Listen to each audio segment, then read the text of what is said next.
Hi, I'm John Tritel, portfolio strategist for listed real assets at CBRE Investment Management. We're here today to talk about our infrastructure outlook, one which we believe has the potential to provide double digit annualized returns for investors as we look out over the next several years. We'll go into a few of the details behind that outlook, in particular earnings growth and a lot of the dynamics that are informing that. I'll turn now to our materials really quickly. We're the investment arm of the CBRE Group. So we manage approximately 155 billion of assets across public and private real estate and public and private infrastructure. One of the key defining features of the platform is that of integration. So we believe that there's a synergy and a benefit from combining listed and private markets together.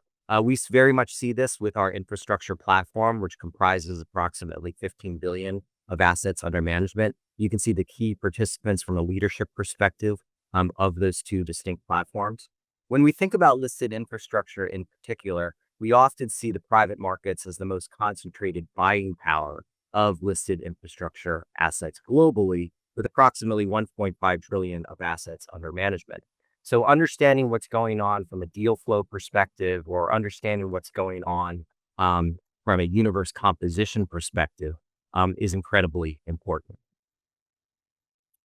Turning to our listed team. So you can see some of the key principles on the right-hand side of this chart. You can also see the integration that we have with some private market colleagues on the left-hand side. They are key participants in our global investment allocation meetings, which help enable our allocation from a listed infrastructure management perspective.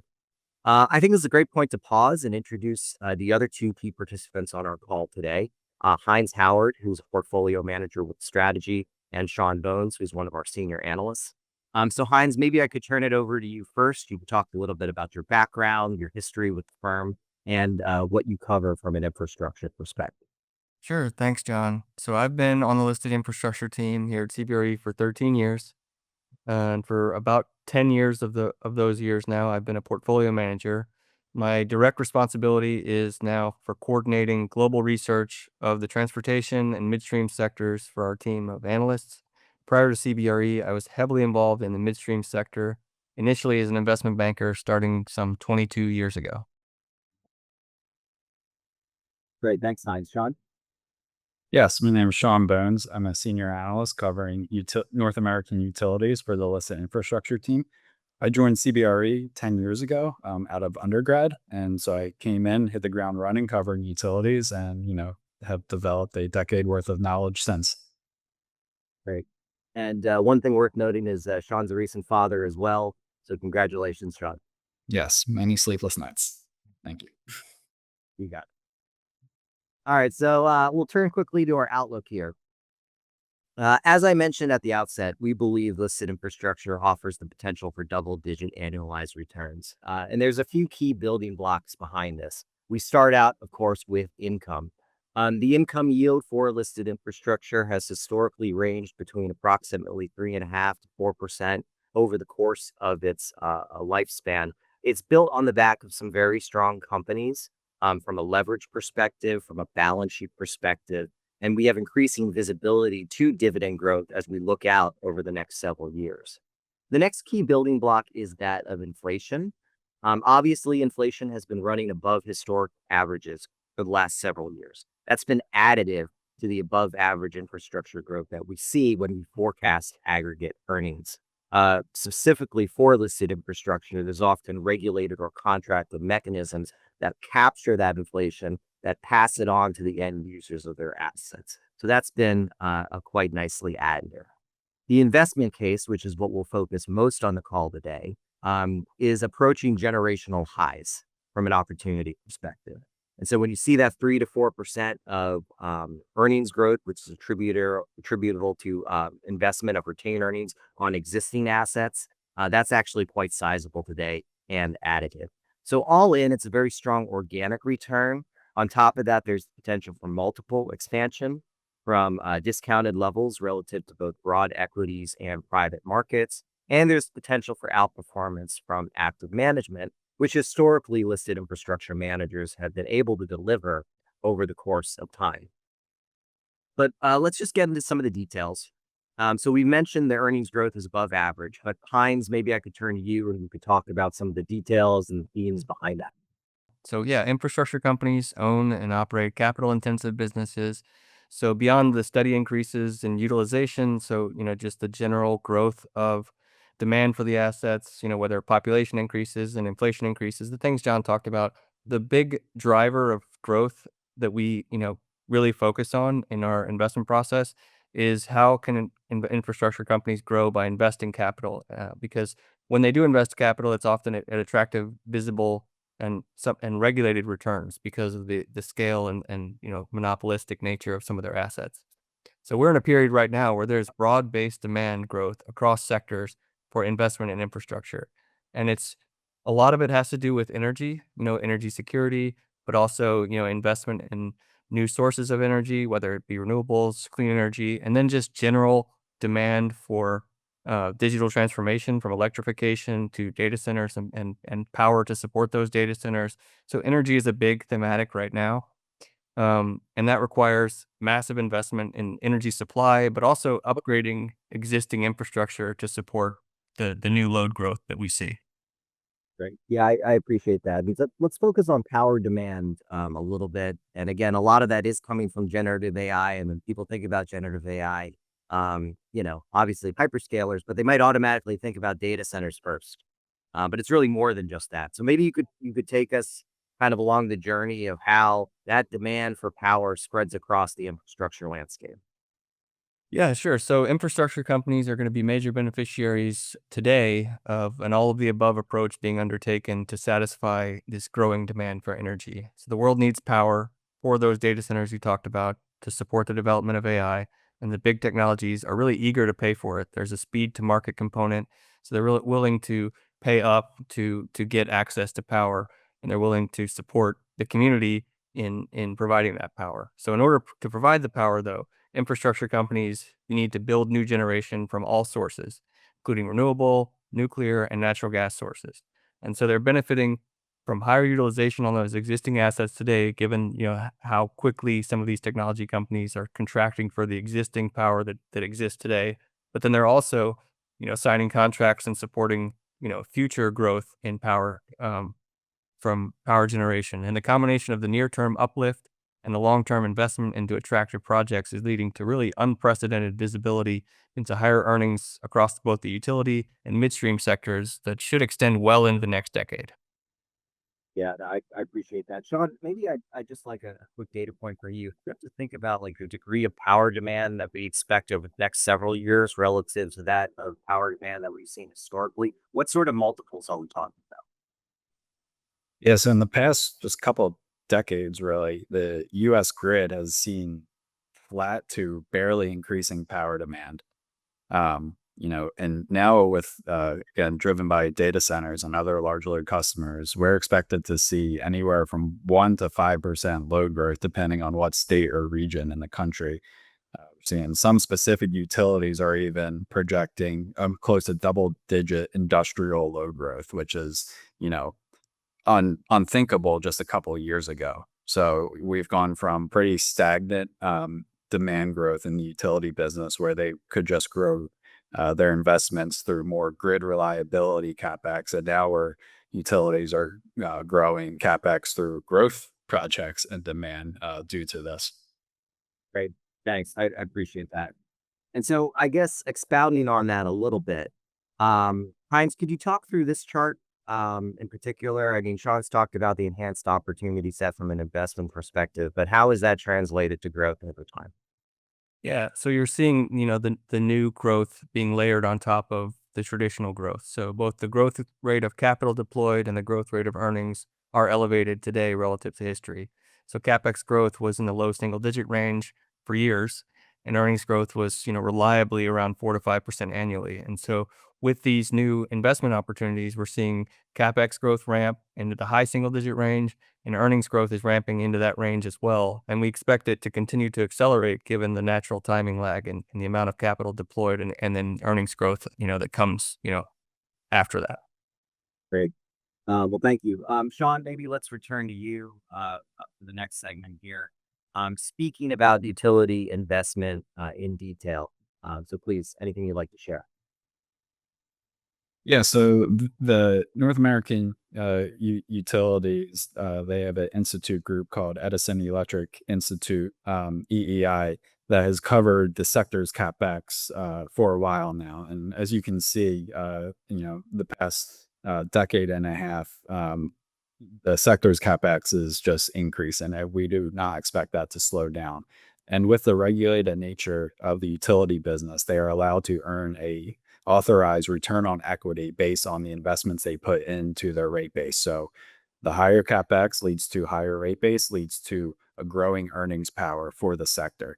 And so not only do they continue to invest in grid reliability and maintenance through your more blocking and tackling distribution and gas pipeline replacement programs, but they are also seeing, as we discussed, the accelerating growth through new generation demand from large load customers. So generation and transmission capex are definitely seeing an acceleration through this decade, and we have utilities already providing more detail through the mid 2030s that they do not expect this to slow down. With that, the data center driver of this thematic, it is important to protect existing ratepayers. So, with close to $1 trillion of investments already publicly disclosed, again through EEI's data, and over 60 gigawatts of connected load just on announced projects, which we expect to continue to grow and move forward. Half the country has already established large load tariffs with the help of utilities. So about half the states are, implementing contracts to protect existing ratepayers by having data centers pay long-term contracts up to potentially 20 years, post large sums of collateral up front, and effectively have take or pay provisions and minimum demand charges, which won't leave existing residential payers and small businesses on the hook for any unallocated cost. Yeah, I appreciate that. That topic, that of customer affordability, it's probably been one of the most dominant questions that we received from the market over the last 6 months. As people think about this generational level of investment and the increased potential customer bills, how will customers deal with that? And we're also seeing increasing headlines of opposition to data centers. So I think a lot of the large load tariffs that you're talking about are relatively unappreciated. I'd like to spend a little bit of time unpacking that further. So, could you just provide maybe live examples from companies today and how they're dealing with customer affordability? Yeah, I think a couple of the companies on this slide are good examples. Entergy is a utility in the Gulf Coast region of the United States. They are probably the premier utility on attracting these customers. We're talking about Amazon, Google, the Metas of the world. And they've already announced over $7 billion in total savings over the next 2 decades because of their new data center customers and expansions, that these savings are able to be passed on through their existing ratepayers. And as we alluded to earlier in discussion, the fixed charge component of these utility grids, if there was any excess capacity, you're introducing a new, essentially 24/7 round the clock customer that can help spread out the cost. And any new generation that's required, these customers are fronting the bill and even more, providing additional tax support to the communities and even additional infrastructure investment to the counties and states that they're in. So another example is Excel Energy. They previewed $1.5 billion in customer savings from one single Google contract. So that's just one company and one contract, and you're talking billions of dollars in savings. So we are seeing a growing number of examples of this throughout the country, specifically within the states that have introduced large load tariffs. Excellent. Thank you, Sean. Heinz, maybe I could turn back to you. So it's more than just utilities and data centers, as we've talked about. There are other parts of the infrastructure landscape that are benefiting. Do you want to take this through a midstream example? Yeah, sure. This is probably one of the the best stories to talk about when it comes to power demand and impact on midstream. So Williams Companies is directly benefiting from this theme. They operate one of the largest natural gas pipeline networks in the United States. They handle around a third of the daily natural gas that we use. So they just have a massive footprint of natural gas pipelines spanning the country. And so because of its large footprint, that's important to this story because Williams has access to natural gas turbines that it uses in its traditional pipeline business to run its compressor stations. So it's always in the market to buy gas turbines. And so when the data center boom started, the company used that access to secure gas turbines and to get a head start on signing behind the meter power contracts directly with technology companies to provide on-site power for data centers.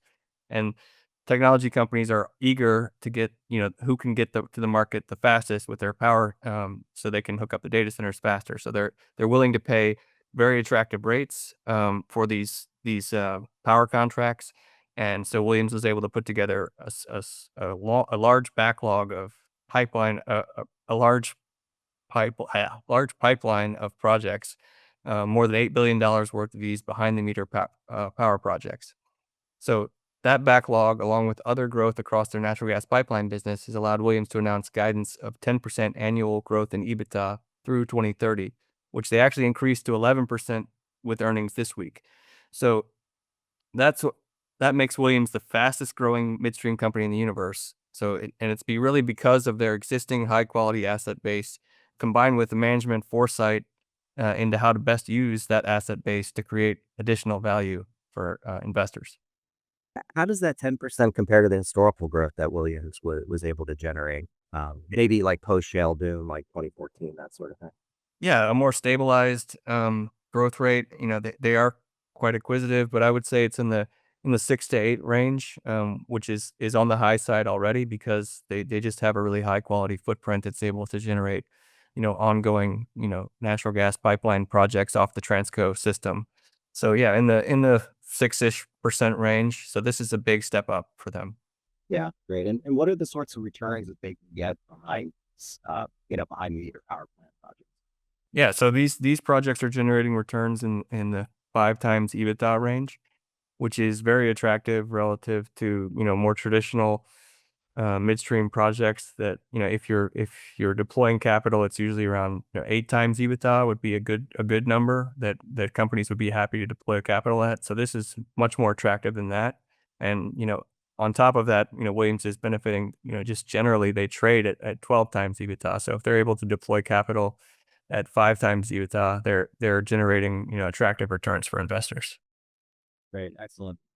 Well, Heinz, thank you for those comments. Sean, thanks for your comments. I'll just wrap up here, summarizing some of the key points.